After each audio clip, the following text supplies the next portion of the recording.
Well, hello there, and welcome to A Film a Day with me, Jordan Woodley.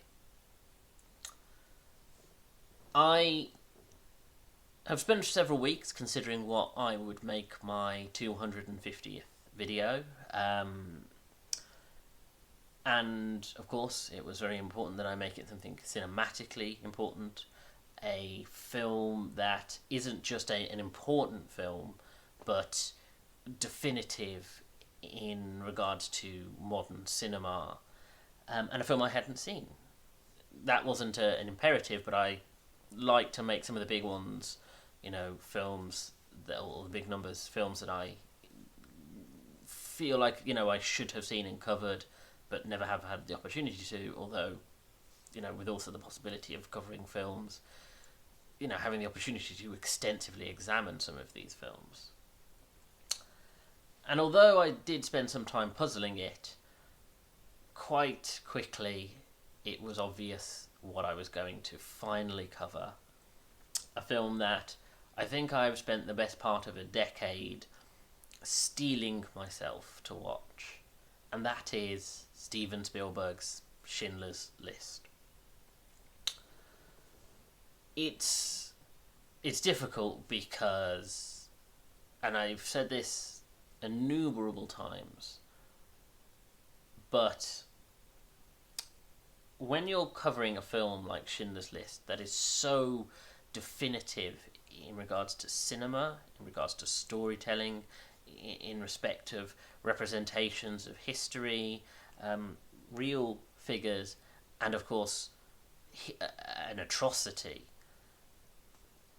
a film like Schindler's List, which is ranked as one of the greatest films of the 20th century, of all time,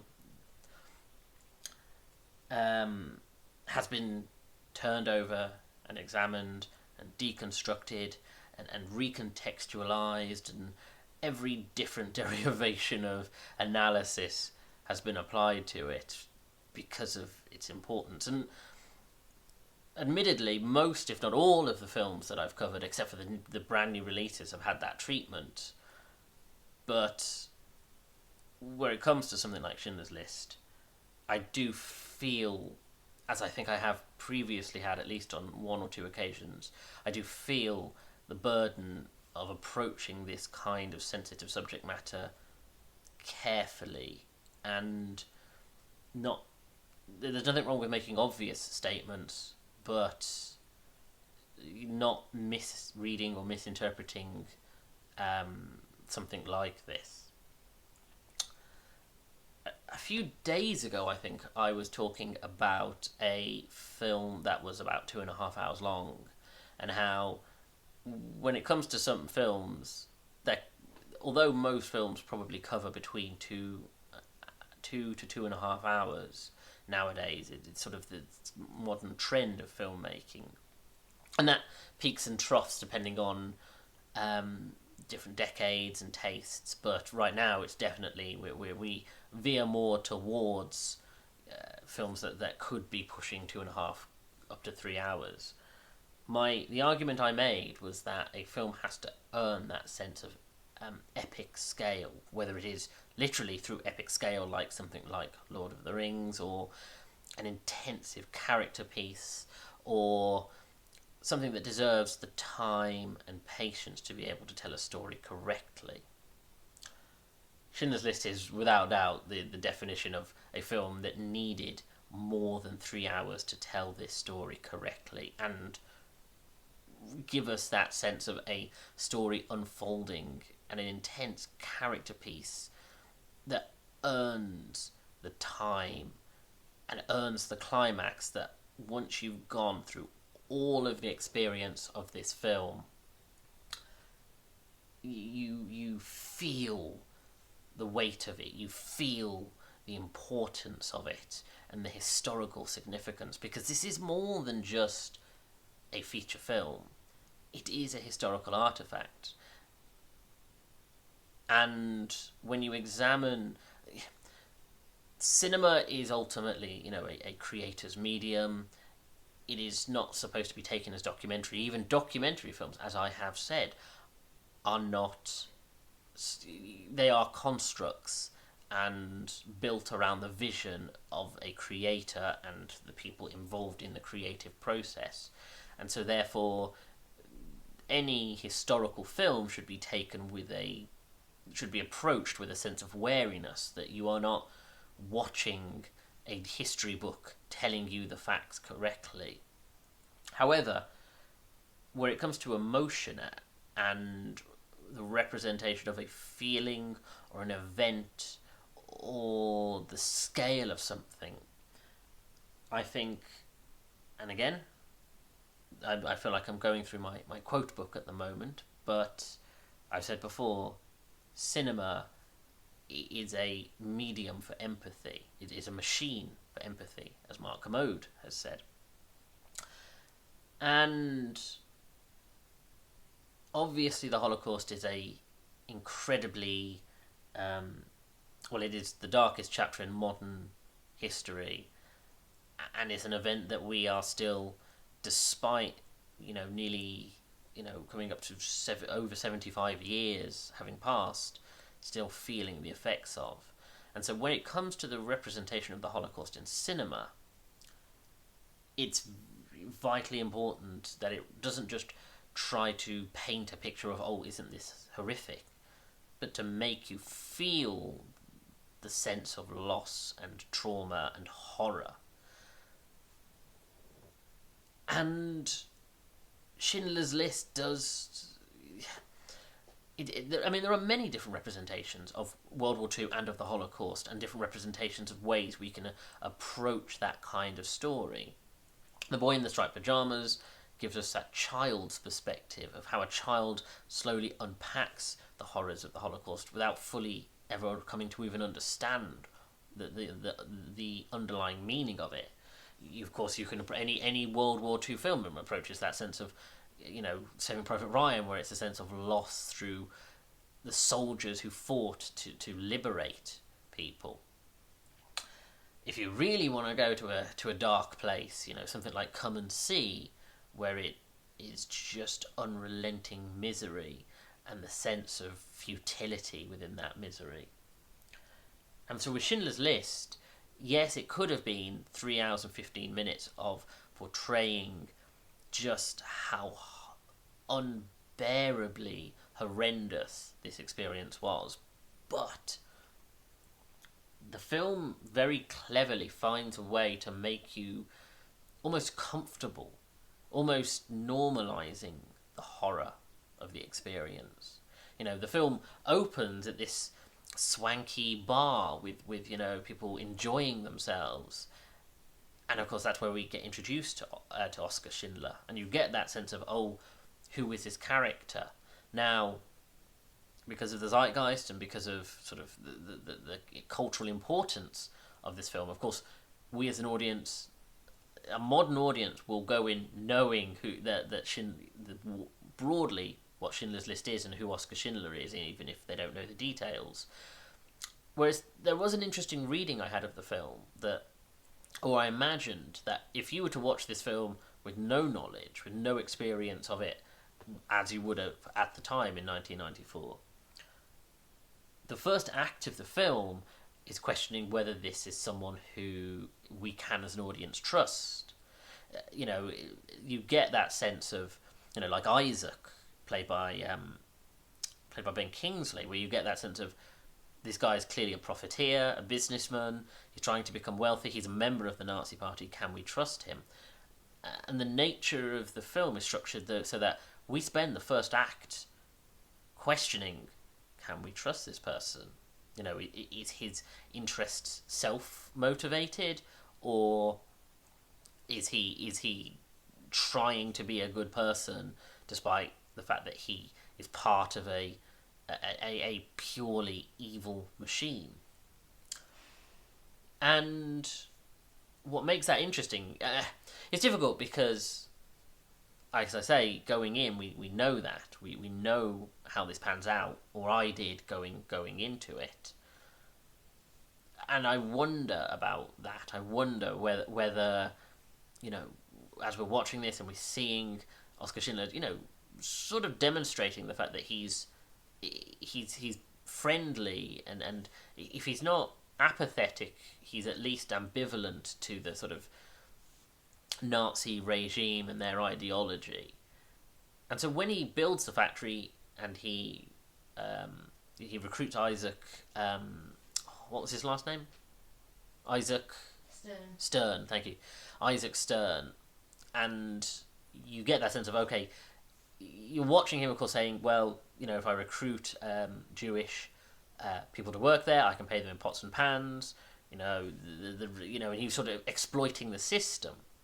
And I've talked before with other films about how, we have a tendency to portray business and corporate characters as amoral at best, if not outright narcissistic sociopaths, because, of course, we want to constantly attack and deconstruct corporations and, the motivations behind those who climb to the top. But as I've said, businesses are not good or evil, they are simply tools. And I think this is the best representation of the fact that this, the amorality of business, but also the fact that with the right intention, it is simply a tool and can be used for the betterment of people. And so when you get through that first act and you get that sense of, he is just simply trying to have a successful factory, and he doesn't care that people who are Jewish working for him, and he is trying to be successful but also build an industry that where his workers are prosperous, because prosperous workers means a high functioning business. And so it does have that ambiguity to it. Now, the curious thing for me is the fact that I almost have the reverse experience, where, of course, knowing that he will eventually create the list and eventually save so many people, I kind of had to take a step back and realise, that wasn't his intention originally. Because in the first act, as I say, the ambiguity and the uncertainty of his motives meant that I was like, well, he is an altruistic character, so surely we know this. But actually, the beauty of it for me is that it got flipped, and I went, oh no, he's self-interested. And it's only after the massacre that he is changed forever by that experience. And of course, with the massacre comes Ralph Fiennes, and I mean, you have to admire an actor who is willing to play such a real world hateful figure. Someone so callous and cruel, but also, I don't know, there's this level of evil in a certain character that you think, okay, well, if this was, a different genre, if this was a Star Wars, you wouldn't question it. But I think there is something to be said about the idea of playing a real-life historical figure and willing to let yourself play something that dark, that really shows the calibre of Ralph Fiennes, who, of course, at this period in his career wasn't the Ralph Fiennes who we knew now. But also the fact that you get nuance in it. You do get moments, for instance, the fact that you have Schindler having a friendship with what's his name, my love? I'm terrible with names. Because I keep thinking of him as Ralph Fiennes, as Liam Neeson. Gurth. The friendship, or approximation of a friendship between Schindler and Gurth.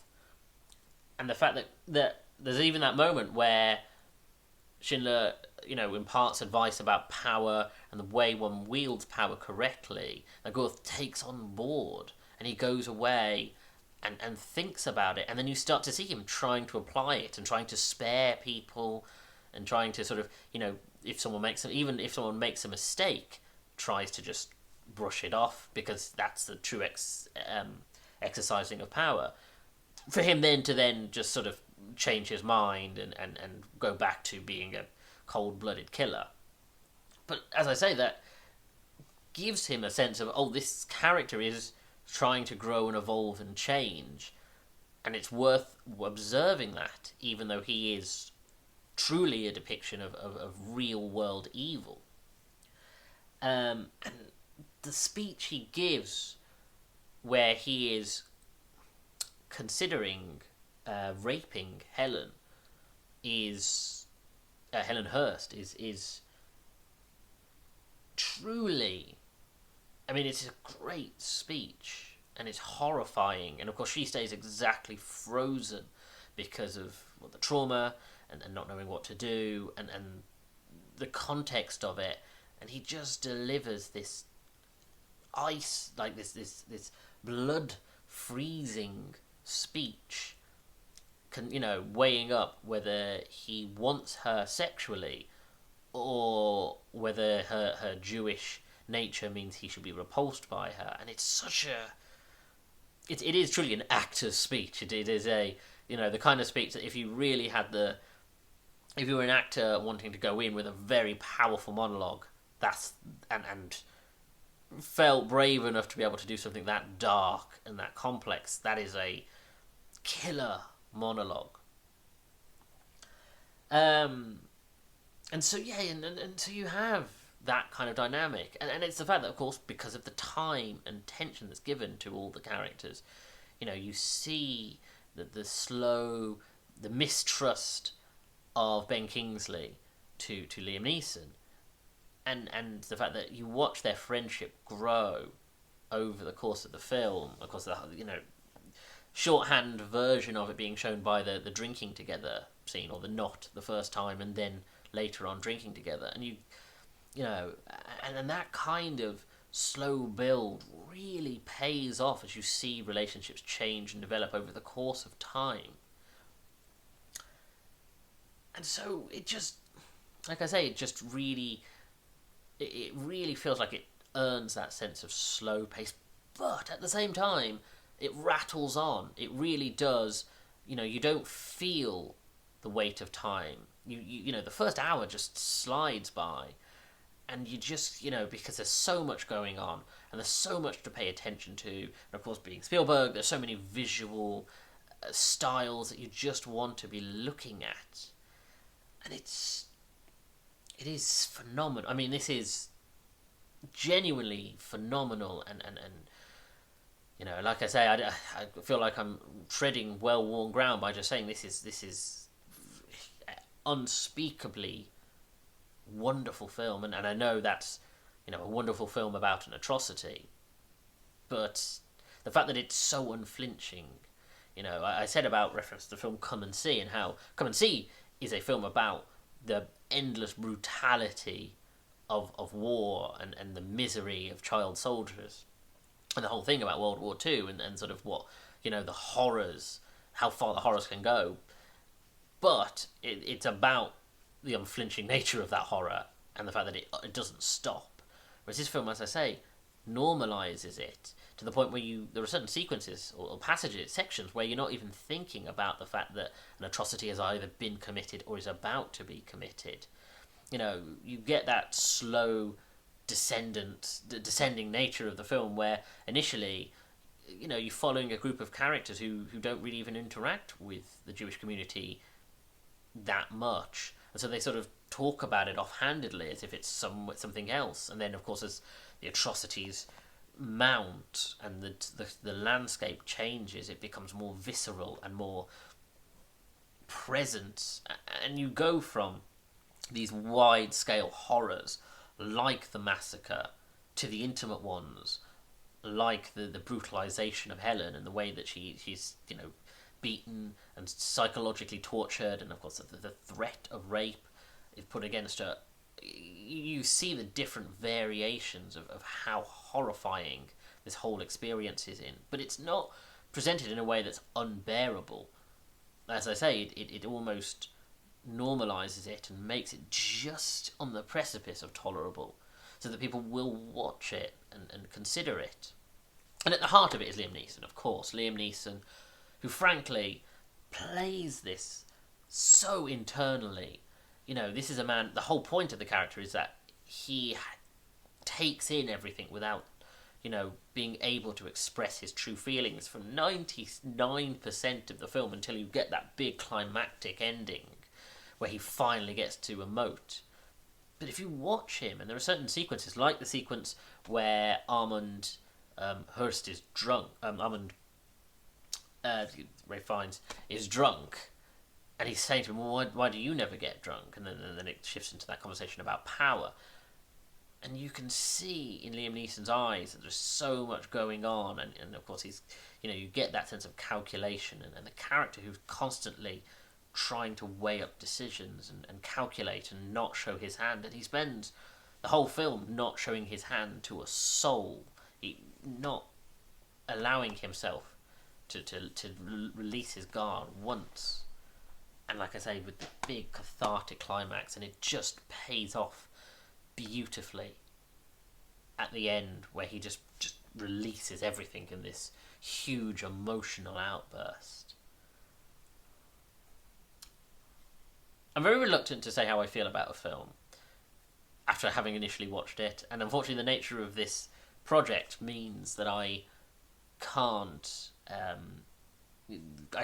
sort of take time away and consider and sort of, but and of course Jurassic Park was a defining film of my childhood, and I loved Terminator 2, and and of course even through this I've films like Munich and Empire of the Sun, I've really dug deep with Steven Spielberg. But even from this experience, it's already shot up to be within the top 3 of Spielberg's career.